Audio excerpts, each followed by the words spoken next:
Hi friends, I wanted to make a video to explain and give kind of the narrative version of this about this winter solstice event that's coming up in a few weeks here. This event invitation is more complex than other events that I've put together because it's really a merging of several different things.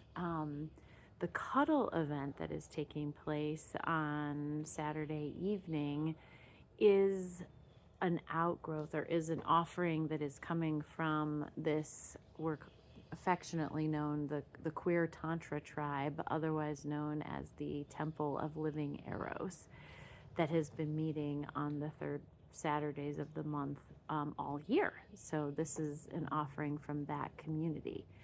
The rest of the event, the Winter Solstice Ritual, that's happening mostly on Sunday, but is actually the opening circle is starting on Saturday, is me sharing a personal practice of mine that probably won't resonate with many members of the queer Tantra tribe.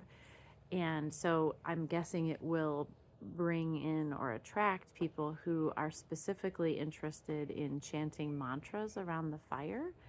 And it's a very contemplative event with a really specific kind of practice that I have found is really effective for me and is the way that I love to celebrate the solstice. So I'm inviting people into a very specific practice. And yeah, it feels super, it feels vulnerable for me to be inviting people into it. It's something that I've, done in Kentucky for years. And I think we only have maybe one or two members of my Kentucky ashram community that are coming for the event. So I'm kind of recreating the event here in Asheville with the support of Gerald and the Dancing Shiva Tantra community. So it'll be its own flavor. And it's only really going to appeal to people who want to be outside most of the day chanting mantras. And also, Travis is going to be offering kirtan, so that will be a shift from the mantras because it will involve, guitar and singing. And maybe there'll be other devotional practices. So it's a more kind of, I guess, solemn devotional practice we have than we have offered before through the Temple of Living Eros, and it's more of the ashram vibe of what I had created in Kentucky with the ashram community, particularly Leela, my ashram partner. She and I really co-created this ritual many years ago. So I just wanted to explain that. And I think that the details of the event are now pretty much in the written invitation. It's starting at sunrise on Sunday and going until sunrise on Monday, with some sleeping happening, Sunday night probably, unless we have some night owls who might want to be around the fire. I do like to get up at least once in the middle of the night on Sunday night, or I guess it would be Sunday night, Monday morning, and do some chanting in the darkness, potentially to Kali, maybe around midnight. That's a super powerful practice. So, so that's a little bit of the explanation of how this event came about. For me, this event in this ritual, really, I by Monday morning, the day after the solstice, I am really like spiritually high because I feel very in my body, but also connected to something bigger than myself. There's just something so alchemically powerful that happens from chanting the mantras and from being mostly in silence for 24 hours with a small group of people. So for that part of the event, I'm really only wanting the people to join who really feel called to go into this particular portal with me, and who are willing to join the practice pretty much as I've been doing it for years.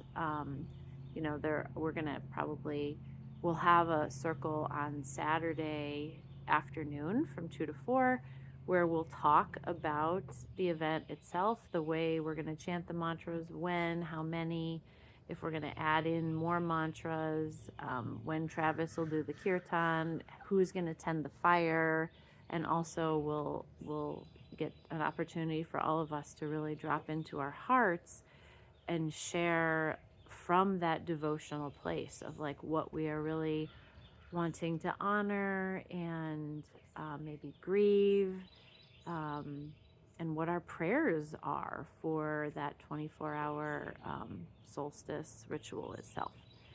So that's a little bit more about the invitation, and I'm really trusting that the universe will help to find the people here in Asheville who most resonate with this practice, because it's not going to be everyone. I mean, if it's cold out, then that means we're going to be outside in the cold. I've done this ritual before in the rain, which is not fun, but it can be really powerful actually. So we probably all need to bring umbrellas and be prepared for that eventuality, or not, for that potential, I guess. Hopefully we'll have some wonderful winter sunshine to enjoy.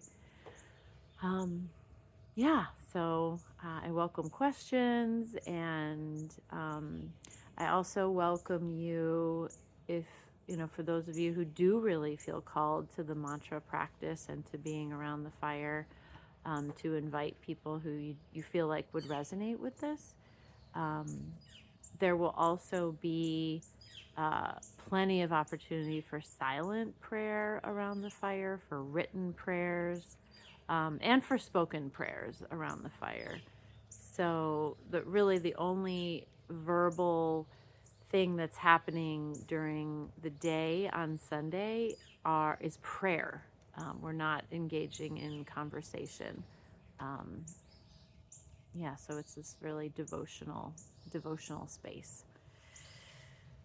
Okay, I'm grateful for those of you who have already expressed interest, and for you being willing to join me in this practice. And for those of you who don't feel called to join and who are only going to come potentially for the cuddle, that's great too. So thank you, and happy solstice, almost solstice. Here we go.